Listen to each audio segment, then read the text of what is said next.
it's a smaller set of resources in Buffalo. And as we kind of grow these smaller companies out, it's building a base of that kind of talent that we can leverage down the road, either as the startups start to succeed or if people decide to move in a different direction with another consumer product story.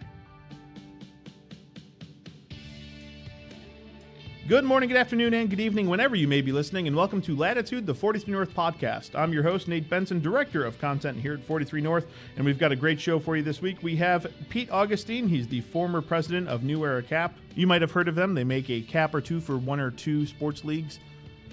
Well, Pete was the president for over 12 years at New Era Cap, and now is a 43 North mentor, mentoring companies like SunCare and Forsake, and is also mentoring and investing in companies on his own. Pete has extensive knowledge in the consumer market space, so this week we're talking about how startups can ensure that they're capitalizing on all the opportunities in that industry. We also talk about his career at New Era and why he became a mentor and how he's helping 43 North companies grow and scale in Buffalo. So I don't want to waste another minute setting up this show, and let's get right to this week's episode with Pete Augustine. Pete, how are you today?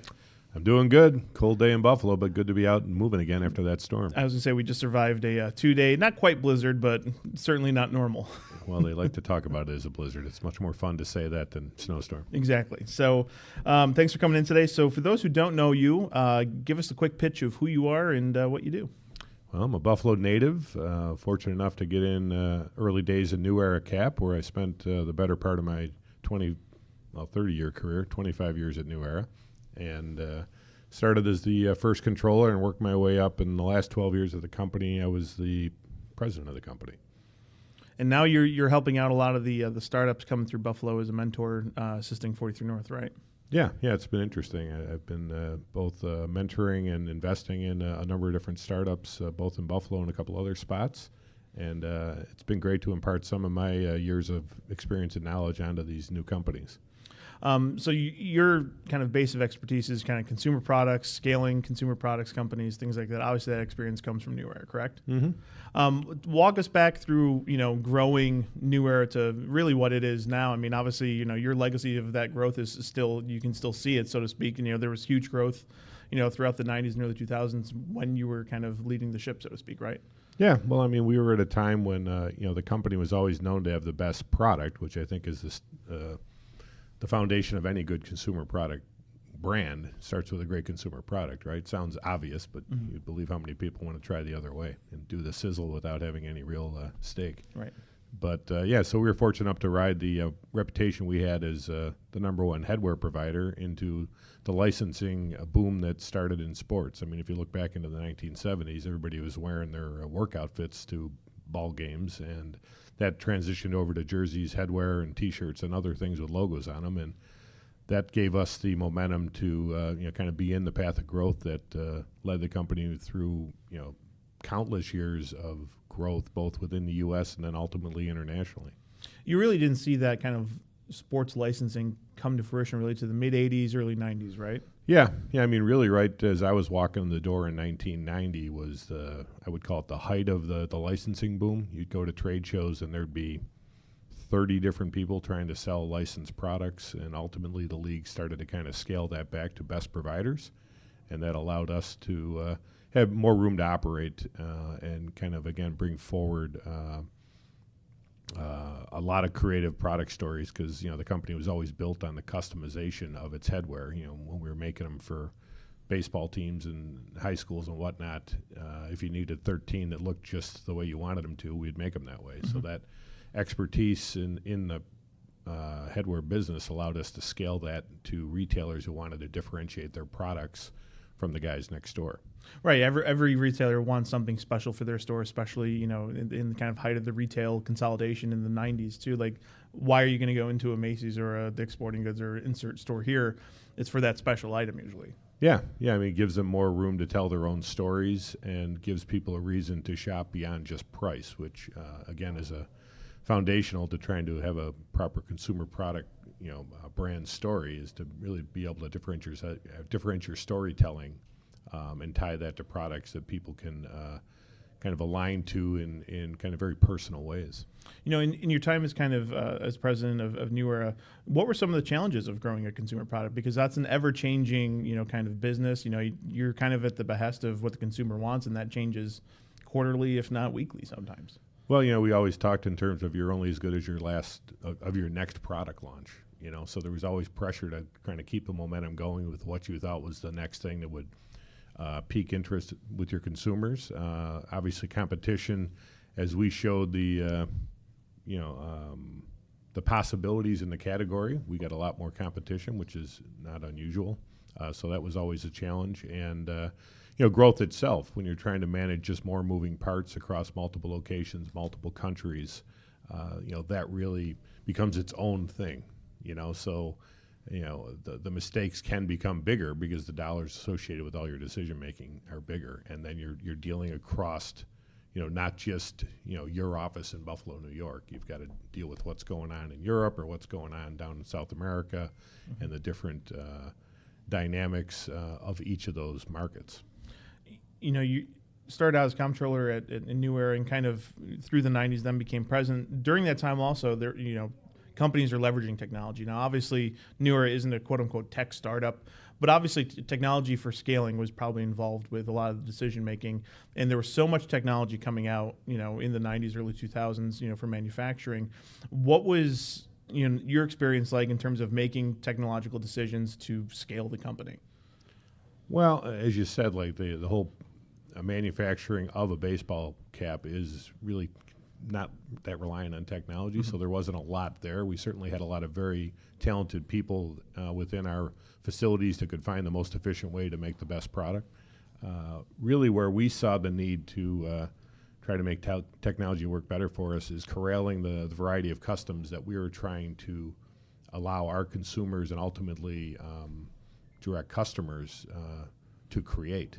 So how you could come up with a way to basically allow somebody to look at all the different possibilities of logos you have available, all the different fabrics, all the different color combinations, and mix and match those, and then get all that correct flowing through into your manufacturing and back out the door. That was a huge technological challenge for us. At one point, it was a very manual process, and we were able to kind of bring a lot of capabilities to that, kind of more of a point and click, build it visually online. When everything's being done manually, it's probably fairly easy to switch the line, so to speak, and then convert to whatever the next design is or the next product. There was probably some growing pains, though, in those early ages of somewhat automation of being able to flip that switch to then flip the product to what you needed it to, right? Oh yeah, I mean, obviously it starts with people getting used to a new way to do things, which is a challenge in any company. When when you talk another one of those challenges of growth, it's change is inevitable. And getting people comfortable with the new way of doing things and the benefits of it, even if it didn't feel, within their little piece of the chain, if you will, if it didn't feel like a benefit necessarily to them, you had to kind of talk about the overall benefit of a change in how you approached, a variety of things we were doing as a company. So you're helping out 43 North. You've helped us out for several years as a mentor for some of the consumer products companies that come in. Why get involved in that? Obviously, you left New Era in, I believe it was 2012, 2013? Just about 5 years ago. Left that. Obviously, it's a very successful career. Why get into mentorship? Well, I really, I believe in what we're trying to accomplish here at 43 North and the importance of startups to the future of Buffalo. And as a lifelong Buffalo resident, I was lucky enough to kind of experience the possibilities of a consumer products company being able to succeed in Buffalo. There's a lot of companies in Buffalo that are kind of more reliant on just the city of Buffalo, for its business opportunity. And I think the more that we can find companies, especially consumer product oriented companies that can, create a footprint globally or nationally versus just within Buffalo, it's a benefit to the community because it's a different dynamic of what those companies can bring to a community. And I think we're lacking in consumer product-based companies in Buffalo, and I see the opportunities for a number of the companies. I mean, they aren't all necessarily consumer products. There's a good variety of them, and they're sitting down here. But I certainly have a kinship to the ones that are consumer product-oriented because, I see the value of what that can bring to Buffalo if we can get these companies up and established. Why is it so difficult for consumer product startups to actually get going and create traction? I mean, obviously, like I said, you've got the experience in scaling and growing New Era. What mistakes are you seeing in startups? Not necessarily, the ones you're directly mentoring, but kind of across the consumer market. Well, again, I think there's different skill sets that aren't as prevalent to help support a consumer product company in Buffalo as, say, like banking. I mean, there's incredible amounts of resources with great banking experience in Buffalo. We've got a lot of successful banks in town. So those people are here and available and bump around from time to time within the banks. But Buffalo certainly doesn't have a legacy of consumer product, I guess. Is Exactly. What you're saying, So when you look around and talk about the landscape of people with product-based experience, design-based experience, and consumer product marketing experience, it's a smaller set of resources in Buffalo. And as we kind of grow these smaller companies out, it's building a base of that kind of talent that we can leverage down the road, either as the startup starts to succeed or if people decide to move in a different direction with another consumer product story. But I think across, when you just look at the national landscape, even internationally, just consumer products in general are just not an easy market, correct? Well, if you got a good story, I mean, obviously it's about finding unique space, that blue water, as some of the people say in consultant speak. It's a challenge. If you look at some of the ones that I'm involved with, I mean, they're trying to reinvent ways, like a sun care is trying to reinvent a way that you think about sunscreen, right? Which is a very interesting dynamic, and they're going in against Goliath competition. Some small companies like Revlon, just small companies like Procter that, and Gamble, right? and whatever. Coppertone, and whoever else owns these guys. Forsake, who's obviously got a very strong relationship with. I mean, they've brought a different angle and take on traditional hiking boots. So they're trying to tell a story in a space, and it's resonating with. If you've got the right idea of who your consumer is, which in their case, they are the consumer, they're which super really aware helps. of who their audience is. Yeah, you can be pretty. You can become pretty good at deciding and putting something out that is going to resonate. What's fascinating about what you're saying is it's really about not necessarily about the product but the story. And me being a content guy, story is everything to me. It's a bit. I'll be honest. I'm a bit surprised you're not kind of on that. It's the product, and more of the story. Well, again, the product itself is the first and biggest piece of your story, and then being able to go in and we talked about elements of surprise over the years. How can you take something that's been done so many times and have people look at it and find something unique and interesting about your take on it now, and again, if you're looking at a boot and you're talking about, hey, it's got this kind of traction, it's got these kind of uppers, it's got this kind of lacing system. That's your storytelling, and then beyond that, it's really connecting it, in today's world more visually with things like Instagram or even Facebook, which kind of have two different possibilities on how they can promote your consumer product stories. One's more experiential, one's more, here's the stuff and here's the attributes. It's so easy to get lost in kind of the features, so to speak, not necessarily how those features can actually improve your day-to-day life, right? Yeah, and again, it's something that it creates points of differentiation. Why should you care about this product? Well, this is what if you can show the consumer, when you bring it to market, how much you care about it and how almost sacred this product is. I mean, you've got to be somewhat fanatical in your approach and be that into it and that proud of it. And if you can take that energy and translate that into product and then be able to kind of push that energy out, and that's what's going to pull people towards a good consumer product story. Some of the challenges startups have is they get that first product and they're going all in, they're focusing on getting it out there. And then, do you think in your experience in terms of mentoring, like there's maybe some short-sightedness of like, okay, how broad is the actual market, or like how do you keep evolving, or is it good advice to just be doubling down on that one thing and trying to make that one thing work? Well, it's interesting. Consumer products, I mean, you've got a lot of runway on your kind of core product story. I mean, even if you think of some of the biggest brands in the footwear space, I mean, it took them a lot of years and a lot of pain to be thinking anything but their core story of footwear. And, so I'm really more about like making sure, in early days that you're setting your distribution correctly so that you absolutely are sure and confident that your product's ending up in the right retail spots, whether that's online or traditional brick and mortar, because it's kind of easy to chase sales dollars early. Sure. And, that can create a bit of a mess later on if you're not careful. You got involved with Forsake actually before they became a 43 North winner. How did you come across Forsake? How did that, early mentorship with them get going? And kind of walk us through, how that marriage, so to speak, came together. You know what? I had heard, kind of heard of them from a couple different people locally, and took a meeting with them. Probably goes back probably 3 years or something like that, and. I really like what they had to say. I was impressed with their passion for what they were doing, especially with guys that age. I thought they were, definitely, I just think they had a lot of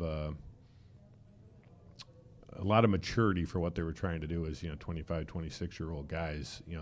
They had a lot of bases covered. When I looked at their business plan and how they were assessing their markets and what they were up to, I thought they were taking the correct steps to establish what they're trying to do from a product and brand perspective. I thought they had a good plan for distribution. The product was priced, in the upper end of the range, which again I think gives you a better chance to establish a brand story. Because you really kind of can go two ways. You're either a commodity price based, Sure, or you're a brand. So I saw a lot of what they were doing in similarities to how we approach things as we were trying to build things out with our product stories, and their level of detail about it all. Again, and as I've gotten to know them, it's continued to kind of show. I think they had a really good grasp of what they wanted to do and how they were going to do it. And a lot of times there's more gaps in that kind of thing. Somebody's got a great idea and they're just kind of like running 100 miles an hour, and you got to kind of stop them from falling off the rails. I thought these guys were a little bit more well-developed in what they were doing. And I formed a connection with them because I could relate to what they were doing. I could understand it.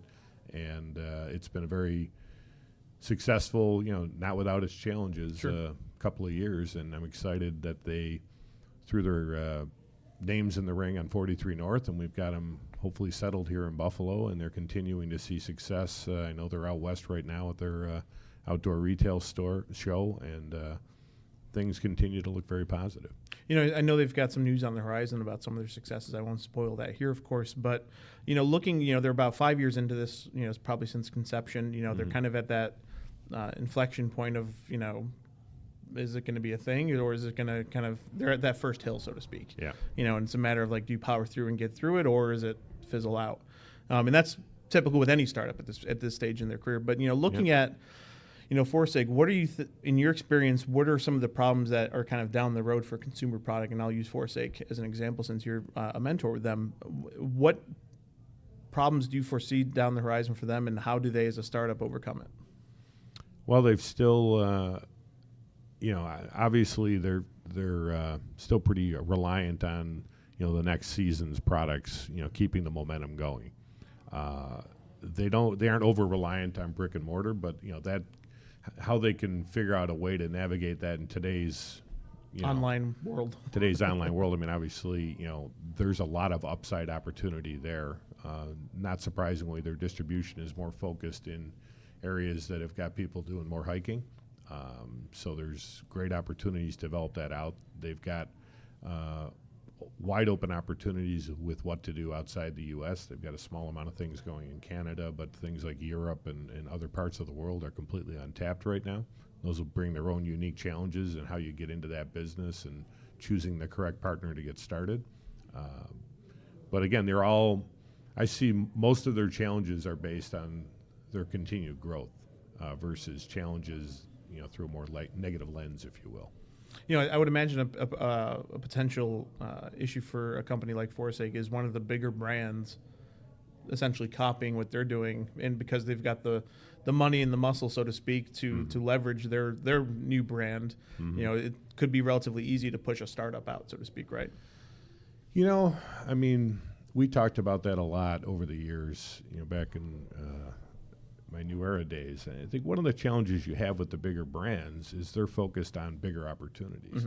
So that's what allows niche players like a Forsake to come into that footwear market and maintain some distance, because those guys to kind of look down and pick up that small amount of business is going to take a good amount of energy and activity, while they could be figuring out how to, if they can grow their core business 1%, that's a lot more dollars than trying to knock out a Forsake.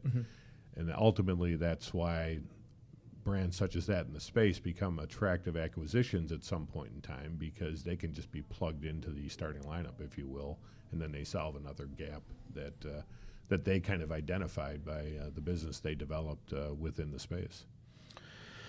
So outside of directly 43 North and Forsake and some of the mentorship you've been doing, how else have you been getting involved in the startup landscape locally and around the country?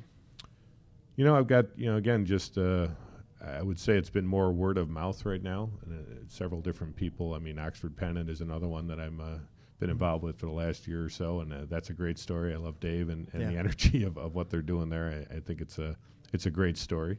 I'm actually working right now to officially launch something, with a brand identity, if you will, for doing a little bit more investing and consulting in startups myself. So I'm excited about that. You'll hear a little bit more about that. Any news you want to break? I'll tease that in the next 3 months, but it's a little premature right now. But I'm excited to kind of get more officially in the swing of that.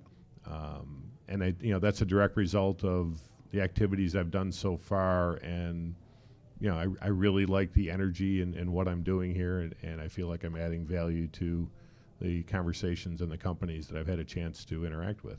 When you mentioned Oxford Pennant, they're one of the Ignite Buffalo winners, which is a project between 43 North, Facebook, and M&T Bank. Head on over to ignitebuffalo.org to check out all those winners and our workshops for that program. But Oxford Pennant, where do you see a brand like that going? I mean, is it really one of those sky's the limit opportunities for them, because they've again figured out a niche product?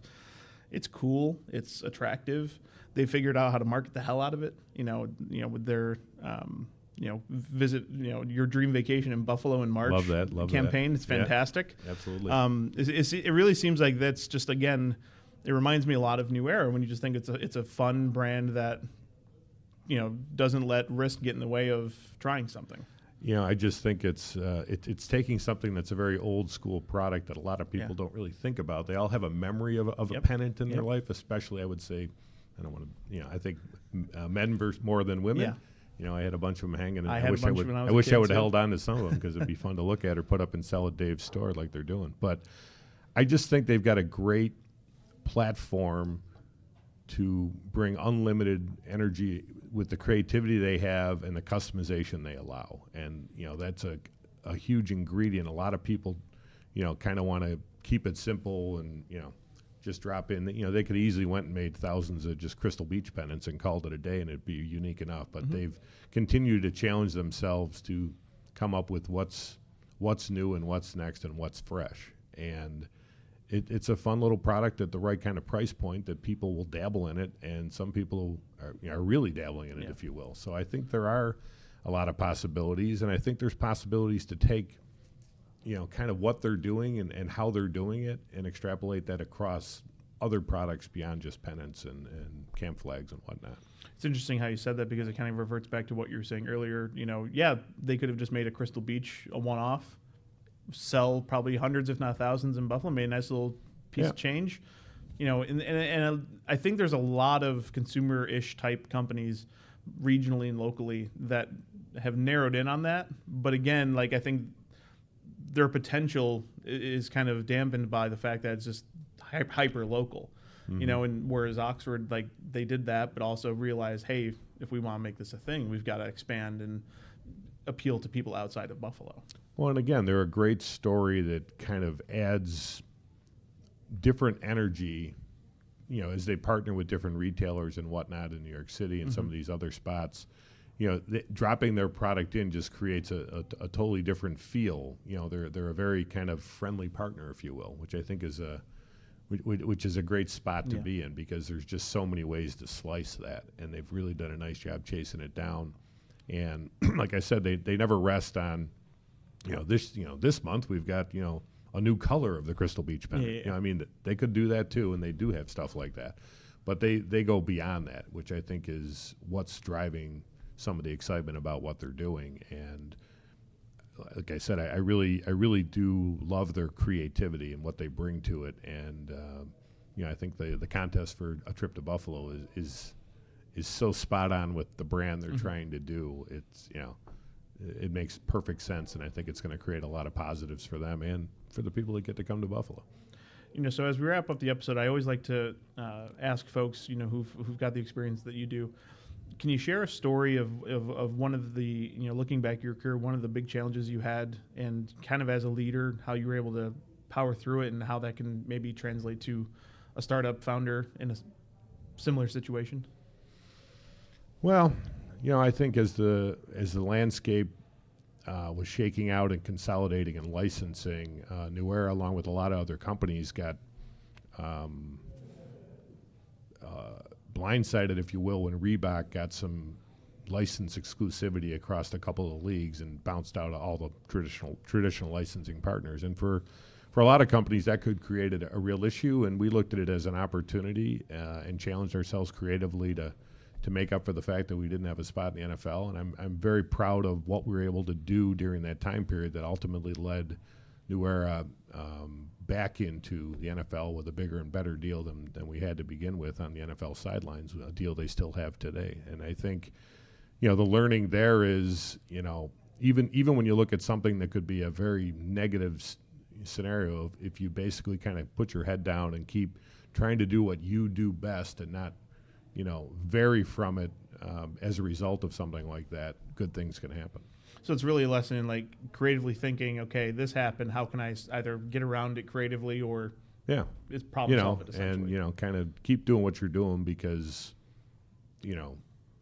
sooner or later somebody's going to recognize what we're doing here, and we'll get another crack at this.